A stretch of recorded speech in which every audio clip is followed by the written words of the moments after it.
afternoon. We are now going into chapter 11, which is over the social class in the United States. Remember, we are now delving into stratification, and never more perhaps do you see it more than in social class. So let's jump right into it.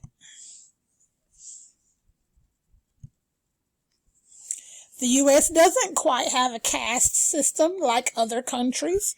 And for those of you who aren't familiar with caste system, it is something that you see in countries like India, where basically you are, according to your family, what they have financially, you're in a certain social class. You may be an aristocrat, you may be a merchant, you may be a peasant. And whatever caste system you're in, that is the caste system that you generally remain in. You can't really marry outside of that system. You can't really conduct any type of business with anyone else outside of that system. There are very rigid, strict rules in a caste system. We don't quite have that, even though the U.S. is highly stratified, and there are many dimensions of stratification. We do have those levels. Not quite as rigid as caste, but still stratification nevertheless. Some of the ways we are stratified is through income, of course, which is earnings from work or other investments. During recent decades, income inequality has increased. Another way we are stratified is through wealth, which is the total value of money and other assets minus outstanding debt. Wealth includes stocks, bonds, and real estate. Wealth is distributedly more evenly than income because these things generally are items that don't go anywhere. With income, as we all know right now, especially with what's been happening, income can come and go. It can fluctuate. You can make a lot of money one pay period and no money the next pay period. But when you have wealth, when you have things that accrue money, those things are more evenly distributed than income. Most people's wealth centers on houses and cars, property that really generates no income where cars don't. But the wealth of the rich is mostly in stocks and other income-produced investment. I don't know if you've ever heard the phrase, let's get wealthy, not rich. Because wealth is stuff that doesn't go anywhere. It continues to generate income for you. Other ways that we are stratified in society is through power. Income and wealth are important sources of power.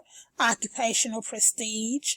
Work is an important part of social prestige because we tend to evaluate people on the type of work they do. We tend to, in society, once again, remember looking at the general and the particular, or the particular and the general, we tend to greet the CEO differently than greeting the janitor of a building. Once again, hopefully with all the stuff that has happened here lately, we'll start treating essential workers a little better than we do. And then there is schooling. Schooling affects occupation and income. That is also a stratification. Some categories of people have greater opportunities for schooling than others, unfortunately, just depending on where you are in society. The U.S. class system is partly a meritocracy, which means that your social position reflects your individual talent and effort. Notice it said partly here because some people, we can say, may not have any talent or any effort, and they tend to be on the higher social position than we are. But for the most part, if you work really, really hard and you have a talent, that will help with your social position. Despite this, the U.S. class system does have some elements of the caste system. For example, in ancestry, nothing affects social standing in the U.S. as much as being born into a particular family. I'll give you all a moment to think of one, but one that immediately comes to mind for me are those lovely Kardashians. Being born into a particular family affects a person's opportunity for school, income, and occupation. And they didn't do anything to achieve any of that except for have the great fortune of being born into that Kardashian empire. And I'm sure you could think of maybe even other individuals that you may even personally know that have definitely benefited from their ancestry. Here's another way that we have class, race, and ethnicity. Race is closely linked to social position in the United States. On average, whites have a higher occupation. I don't know, I must was drinking when I made this PowerPoint. I'm trying to go through and fix it. On average, whites have higher occupational position and receive more schooling than African Americans. Hispanics are at a disadvantage as well. And also, social position is linked to gender. On average, women have less income, wealth, and occupational prestige than men. But we did, talk about that a little bit, or haven't talked about it yet, but you've read about it, and we talked about it during discussion within your next chapter with gender, so I'm sure you saw that. Let's go on to the next one. There are various social classes within the U.S. Here's the stratification again.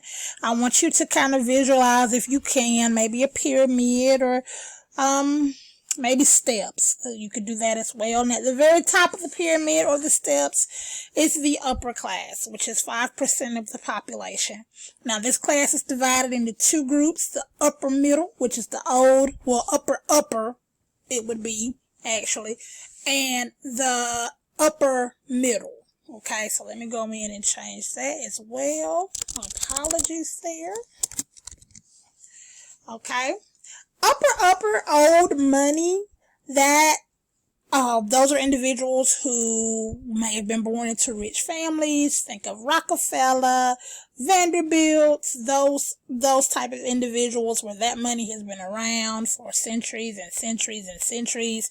The Kardashians, that money's not going anywhere. That is what we think of with our upper class. And then we have our lower, middle, upper class, if you will, which is new money. And let me change that here. It's not going to be lower. That didn't even make sense when I said it. I think our book qualifies them that way, but this will help you understand it a little better. We have our upper middle class, which is new money. That's those who didn't, won the lottery, came into a lot of money, came into an inheritance. Those are individuals who didn't necessarily start rich, but had a great fortune awarded to them to help them be in this social class. Then we have the middle class, which is 40 to 50% of the population. It's two groups as well, upper middle and average middle.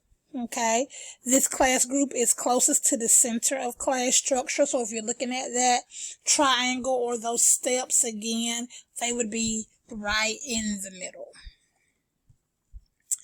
Then we have the working class, which is where a lot of society falls. Most of the people I know fall within this particular class structure.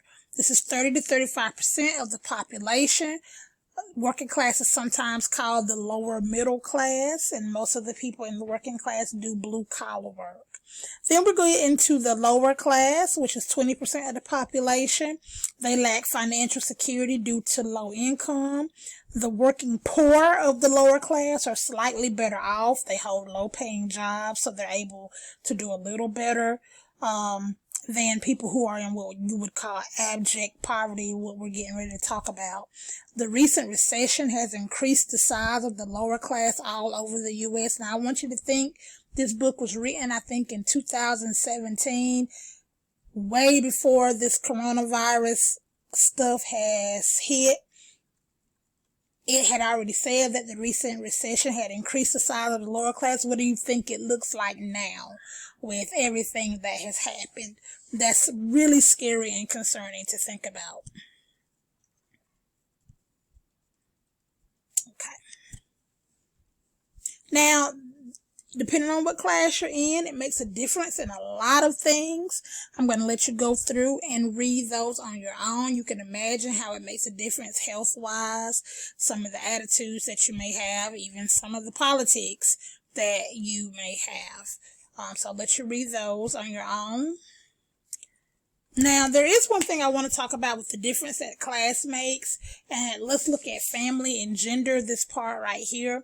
It says that affluent families pass on the wealth via cultural capital, which is teaching them to express creativity and use their imagination. A lot of times, the way that wealth is passed on is that the children are given a certain set of skills, or they're able to learn, and they're afforded opportunity to learn different things to increase and continue the wealth.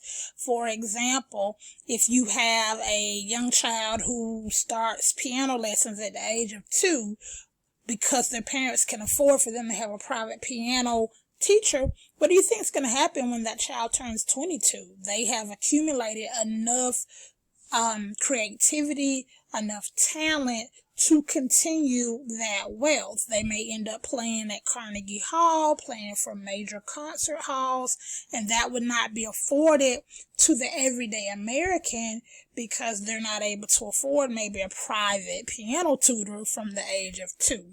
So that is what cultural capital is about. Now let's talk about poverty in the U.S. Social stratification creates the haves and the have-nots of society.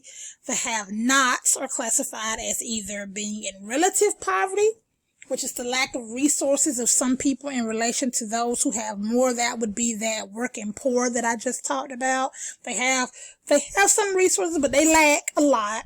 Then there is what you call absolute poverty, which is the lack of resources that is threatening. And once again, looking at what we've got going on in society today, a lot of people are barreling towards being either in relative poverty or absolute poverty. If we were in class, I would do this really cool activity where you take a list of bills, but I give you certain situations, and based off of the situations, you either add or you subtract money, but everyone doesn't start out with the same amount of money, and it really paints a picture, because what may be, for example, the stimulus checks that are coming back now, lots of people are saying that, hey, $1,200 isn't nearly enough to do what I need to do.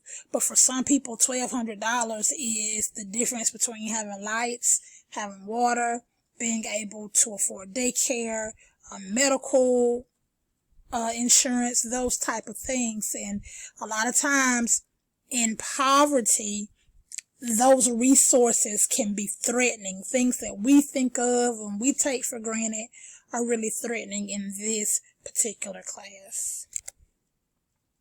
At least 15% of the population is classified as poor. That's about 46 million men, women, and children. It sounds a lot better when you say 15%. That's what politics usually do. Politicians. But when you say 46 million men, women, and children and climbing, that is really disturbing to think about. And finally, within your discussion question, we talked about, so why were people poor? The text discussed 2 rationales. There's the culture of poverty thesis, which blames the poor, by Oscar Lewis. He says that poverty is caused by the individuals themselves. Pull yourself up by your own bootstraps. Or you could blame society. William Wilson is an advocate of this idea. He stated that poverty is caused by society's unequal distribution of wealth and lack of good jobs. This chapter is so relevant, once again, with everything that's going on. I hope that you were able to take some from it and kind of look at what you think of as poverty a little differently now. As always, if you have any questions, let me know. Thanks. Bye.